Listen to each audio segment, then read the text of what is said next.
Hello, good evening. I'm Melisa Idris. And I'm Sharaad Kuttan. Welcome to Consider This, the show where we want you to consider and then reconsider the news of the day.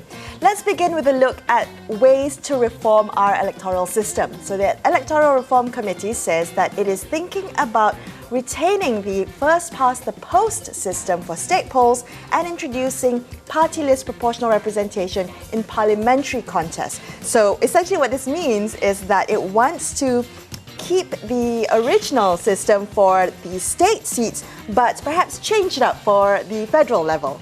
Yeah, what's exciting about the new Malaysian, I think, one thing that I really welcome is our ability to innovate the political system, right? So to think about innovation, not just in terms of technology, which is always talked about, but also in terms of politics. So designing a system that best suits the 21st century, best suits the needs of the country. So there are many issues, right? So we're going to I think what the Reform Committee, Melisa, is trying to do is to address previous problems in the current system. One of which is the question of malapportionment. Well, that's the biggest problem, isn't it? It is one of the biggest problems because of the way in which it reduces the principle of the one man, one vote idea or notion, right? The idea that all our votes count equally. That's one thing. But there are other considerations, including designing a system that doesn't exacerbate the worst aspects of any kind of democratic system, right? So, for instance, we don't want a system that encourages deepening ethnic and racial division. Right. So that would be one issue to talk about. Yeah, so that's, I guess, one of these ways that you talked about kind of electoral innovations. But, I just want to say that I think we should get used to hearing these terms a lot, especially with the Electoral Reform Committee about to make their proposals or in the next few months, looking at the ways to reform our electoral system. Now, so, if they're only due, Melisa, to next year, right? Announce the new proposals by August next year. But in the run-up, we should actually be talking. In fact, we should start very soon. And I would encourage everybody to go to Google, go to on YouTube, and actually there's some excellent videos out there that they explain things in very clear terms, often using fruit or animals, but whatever it is, they use ways of kind of sort of simplifying the issue and demystifying it. And in many countries, governments have gone to the people to referendums or plebiscites in order to get people to choose which system they would like to graduate towards. I think there's a lot of fear around jargon like malapportionment and gerrymandering and first past the post. I remember, when I was first covering elections, being very stumped by these and very intimidated by these terms. But actually, I think what we should do is normalize this as part of our lexicon, part of voter education if we want to become a more developed democracy. Anyway, we're going to try and bring on the chairman of the Electoral Reform Committee to kind of explain a little bit more about this proposal. So watch this space. Now, in other news, we have Selangor lawmakers appealing to consumers to understand the restructured free water policy for the state. So this is under the Air Darul Ehsan program. And under this program, only those in the B40 groups or households earning under 4,000 ringgit a month are entitled to free water. Other consumers will be charged a nominal fee for the first 20 cubic meters each month. So what do you think, Sharaad? Do you think this is kind of tiered subsidy is discriminatory? Well, so I can hear howls of disappointment and protest coming from people who have gotten used, like myself, to actually not paying for water at all.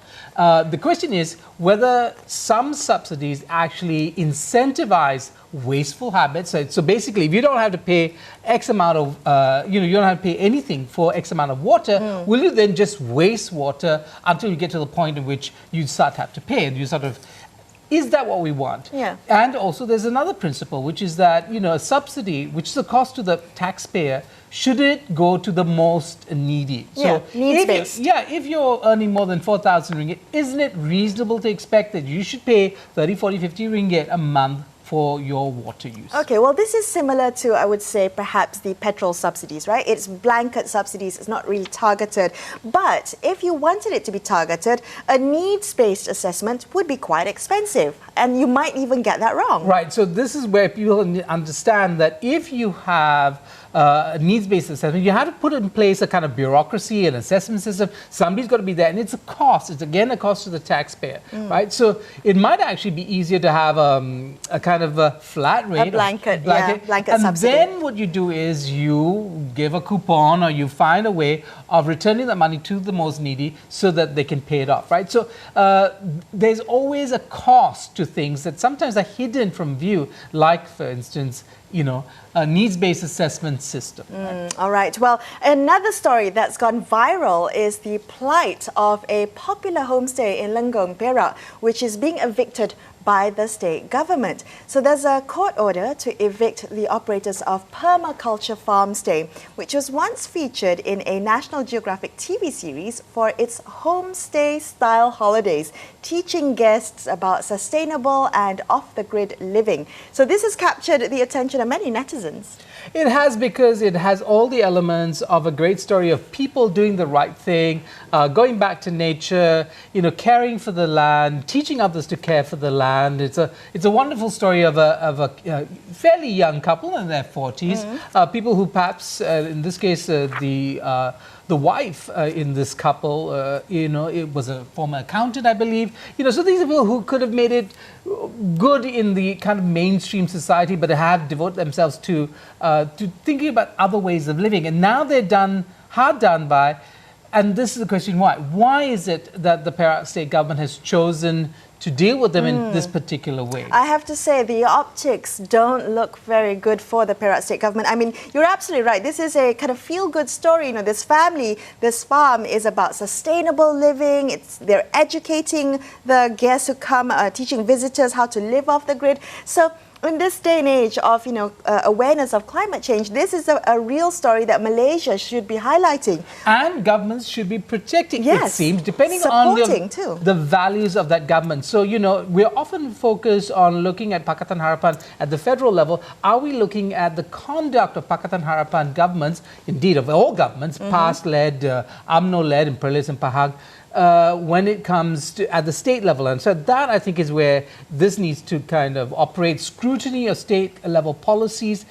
The bad guys, timber companies, again, if you see some of the pictures that are there in the story of forests being cleared by timber companies that are essentially, spoiling the environment. At least that is the allegation. So, on balance, what is the state government of Perak's values? I think that's what we're asking. And on that note, I mean, what has been the Perak state government's track record when it comes to protecting Orang Asli rights within the state, right?